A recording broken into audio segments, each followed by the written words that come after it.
this 2026, hindi na ho pwedeng business as usual. Hindi na ho natin pwedeng ulit-ulitin yung ginagawa ho natin sa loob po na napakaraming taon na. Nakita ko ho, this 2026 budget, meron na naman 274 billion pesos for flood control. Hindi ho kami magdadalawang isip, i-zero ho to at ilagay na lang ho sa mga eskwelahan kung ang itong flood control ay magiging ampaw lang na flood control at hindi ho magiging epektibo. Dahil kung gagastos ho tayo ng 274 billion sa ampaw at hindi epektibong proyekto, ilagay na lang ho natin sa paaralan dahil yan po yung aming pinaglalaban ni Senator Bam Aquino para po makumpleto na ho natin mga pagkukulang ho natin sa ating paaralan. Sa loob po ng 5 taon, from 2022 to 2025, dumastos na po ang gobyerno ng 1.4 trillion pesos in terms of flood control projects. 1.4 trillion pesos, 1/6 of our budget pumunta ho sa flood control projects. Pero wala hong nakikitang resulta at hindi nararamdaman po ng ating taong bayan. Kaya ang aking pakiusap po kay Secretary Bonoan, tama na ho yung paulit-ulit na problema. Dahil nasasayang po yung ating pera. At ang tao mawawalan ng tiwala at kumpiyansa sa pagbabayad ng buwis. Kung makikita ho lang nila na yung binabayad nilang buwis, pupunta lang po sa mga ampaw at hindi epektibong project. So mamaya, Mr. Chairman, meron po akong mga nakitang mga problema sa pag-award nitong mga proyekto at ipapakita ko na lang ho mamaya, Mr. Chairman, sa ating pagdinig. Maraming salamat. I fully support the objectives of this hearing. I want to commend our chairperson, Senator Rodante Marcoleta, for prioritizing this important issue before us. I agree with as Vice Chairperson of the Senate Committee on Finance and Vice Chairperson of the Senate Blue Ribbon Committee. I agree with Senator Gatchalian.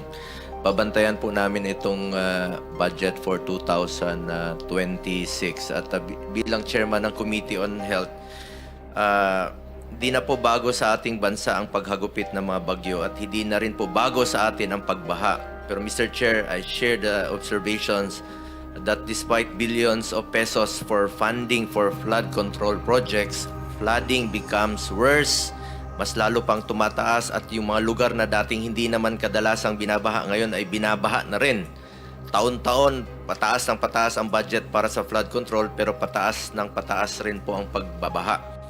At yung baha dyan sa PGH, pakita lang yung picture, hindi po na-address.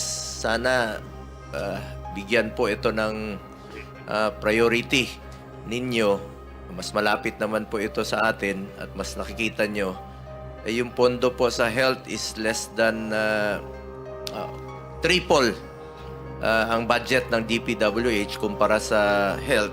At tuwing nagbabaha po ay hindi lamang nakaka-apekto sa mga pagmamay-ari at kabuhayan ng ating mga kababayan, ilalagay nyo rin po sa alanganin ang buhay ng mga kababayan natin na biktima ng bagyo. I am also particularly concerned the reports of increasing number of leptospirosis cases overwhelming our hospitals. Sa kaikot ko sa mga hospital, sila ang binabaha. Pero yung budget ng health sa ngayon, halos triple ang budget ng DPWH kumpara sa health. 880 billion ang DPWH, 313 billion lamang po ang para sa health.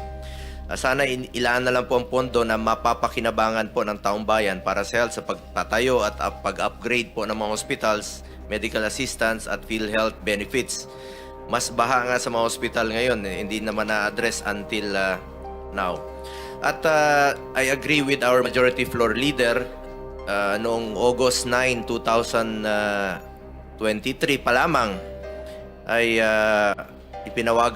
nanawagan na tayo sa DPWH. Pakita ko lang po sa screen yung video nung hearing, no? Ito. Then, ang hiningi lang po natin ay accomplishment report nyo dito sa mga taong ito.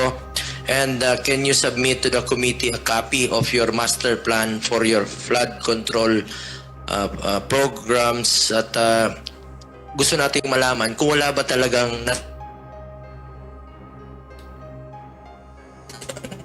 na pondo dito na inilaan nyo po sa ilang taon na patuloy nyong pinupondohan at tumataas pa. At pangatlong tanong ko po, can you submit your prioritization in implementing flood control projects? That was August of 2023. More than 2 years ago na po yan. At pinaalalahanan natin kayo, dapat ilagay ang flood control sa lugar na may madalas binabaha at maproteksyonan na tao. Ang tanong natin, bakit doon nilagay sa walang tao, may flood control pero walang pinoproteksyon ng tao, walang kinokontrol na baha? Napapansin ko po sa taas na nilalagay po itong mga flood control sa walang tao at walang pinipigil na baha. Sana po inilaan na lang po ito sa mga importante pa nating mga proyekto. At ngayon rin po, sinusuportahan natin ito, lalong-lalo na po sa mga issues ngayon. I also co-authored Senate Bill number 783. Ang panukalang batas na ito ay ipagbawal na pumasok sa anumang kontrata ng gobyerno mula sa national level hanggang sa LGU level ang mga kamag-anak ng government officials hanggang sa 4th civil degree of consanguinity and affinity. To the DPWH ay dapat po ayusin nyo po ang inyong master plan. Matagal na po yan na hinihingi natin, pero after ilang taon nandiyan pa rin po itong mga flood control. Ang bagyo po hindi natin kayang pigilan, pero ang labis na pagbaha, pagkawala ng kabuhayan at buhay, kaya po nating magawa ng paraan. Ang korupsyon, kaya nating pigilan. The flood problem demands the unwavering attention of the government. Let us make corrupt officials accountable. I call upon everyone here as today to carefully deliberate, draw upon expert insights, and work together for a solution to resolve this matter. Maraming salamat po, Mr. Chair. Mamaya na lang po magtatanong.